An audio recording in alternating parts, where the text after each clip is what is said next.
Bharatiya Janata party को चुनाव की मशीन के रूप में ना देखा जाए, इसके लिए जब भी हमारी जरूरत पड़ी सेवा कार्यों के माध्यम से हमने अपनी पहचान बनाई। इसके अलावा कई रचनात्मक कार्य किए जिससे पार्टी की पहचान देश में बन सके। आज भारतीय जनता पार्टी सबसे बड़े राजनीतिक दल के रूप में स्थापित है। इसमें लखनऊ की अहम भूमिका है। राजनीतिक दृष्टि से लखनऊ ने जो सम्मान बीजेपी को दिया है उसका परिणाम राजनीतिक तौर पर हमको मिला है। बीजेपी की ताकत में लखनऊ का बहुत बड़ा योगदान है, इसलिए मैं सभी बुद्धिजीवी वर्ग का अभिनंदन करता हूं। यह बातें भाजपा के प्रदेश अध्यक्ष भूपेंद्र चौधरी ने गुरुवार को कही। वह मोदी @20 सपने हुए साकार प्रबुद्ध वर्ग सम्मेलन को बतौर मुख्य अतिथि संबोधित कर रहे थे। इस अवसर पर उन्होंने मोदी @20 सपने हुए साकार पुस्तक में लेखकों द्वारा प्रधानमंत्री नरेंद्र मोदी को लेकर लिखी गई बातों का वर्णन भी मंच से किया। उन्होंने पुस्तक के 9वें अध्याय में लिखी लाइनों की बात करते हुए कहा कि देश के जनमानस के जीवन में हुआ परिवर्तन प्रधानमंत्री नरेंद्र मोदी प्रशासन को दिखाता है।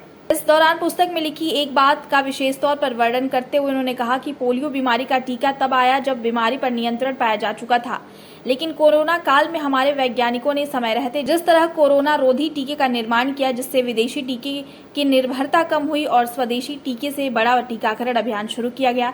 उसने प्रधानमंत्री का कथन जान है जो जहान है को पूरा करने का काम किया। पेयजल, घर घर पेयजल उपलब्ध कराने की बड़ी योजना सरकार के द्वारा उस पर काम हो रहा है और मुझे उम्मीद है कि उत्तर प्रदेश में भी हम लोग 2024 तक सभी लोगों को स्वच्छ पेयजल पाइपलाइन के द्वारा उपलब्ध कराने का काम करेंगे।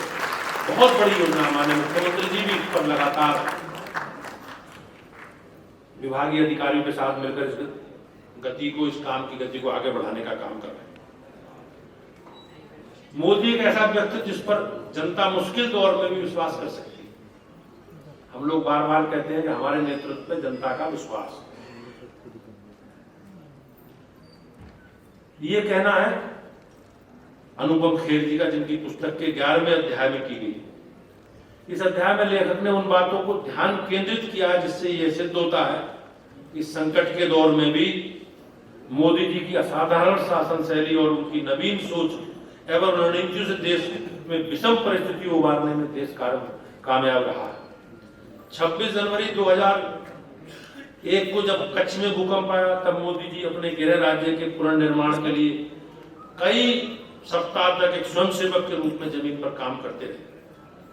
16 जून 2013 को उत्तर प्रदेश में उत्तराखंड में जब बाढ़ के दौरान गुजरातियों के बचाव एवं राहत कार्य के लिए उत्तराखंड प्रशासन से लगातार संपर्क में रहना, कोविड महामारी का सामना, इस मौके पर देश के प्रधानमंत्री के कुशल नेतृत्व में निश्चित रूप से हमने बहुत बड़ी सफलता पाई। आप सब लोग देखते होंगे कि अपने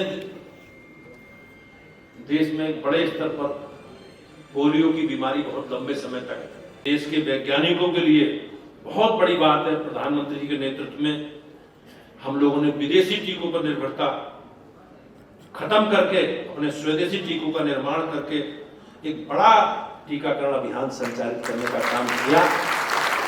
हमारे लिए बहुत बड़ी बात, प्रदेश के प्रधानमंत्री जी का जो संकल्प था, जान है तो जहान है, उसको भी हमने आगे बढ़ाने का काम किया। 13वें अध्याय में कृषि अच्छी, लेकिन अभी भी बहुत करने की गुंजाइश है। इस विषय पर लेखक अशोक गुलाटी ने 2001 से 2004 तक और 2014 से अब तक नरेंद्र मोदी जी के नेतृत्व में समृद्ध कृषि क्षेत्र की तुलना की है। लेखक इस अध्याय में के प्रारंभ में नरेंद्र मोदी जी के नेतृत्व में कृषि के विकास की उस कहानी से करते हैं जब वे गुजरात के मुख्यमंत्री थे। मोदी जी ने अपने कुशल नेतृत्व में कृषि को एक नया आयाम स्थापित करने का काम किया। प्रधानमंत्री के रूप में नरेंद्र मोदी जी का कार्यकाल में कृषि का प्रदर्शन 3.5% प्रति वर्ष रहा। कृषि के क्षेत्र में एक नई पहल की गई और आशा की जा सकती है कि आने वाले समय में इसके और अच्छे बेहतर परिणाम आएंगे। पार्टी चुनावी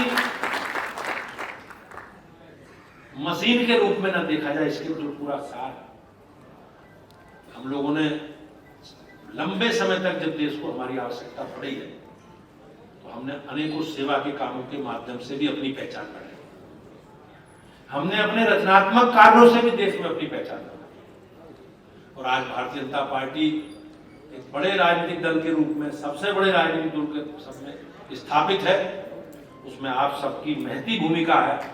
लखनऊ भारतीय जनता पार्टी को हमेशा राजनीतिक दृष्टि से सम्मान, आदर भी देता रहा है और राजनीतिक परिणाम भी हमारे पक्ष में देता रहा। हमारी बढ़ती हुई ताकत में लखनऊ का बहुत बड़ा योगदान है। मैं अपने सभी कार्यकर्ता भाइयों बहनों का, आप सभी बुजुर्गों वर्ग के अपने बुजुर्गों का, साथियों का, बहनों का अभिनंदन करता हूँ।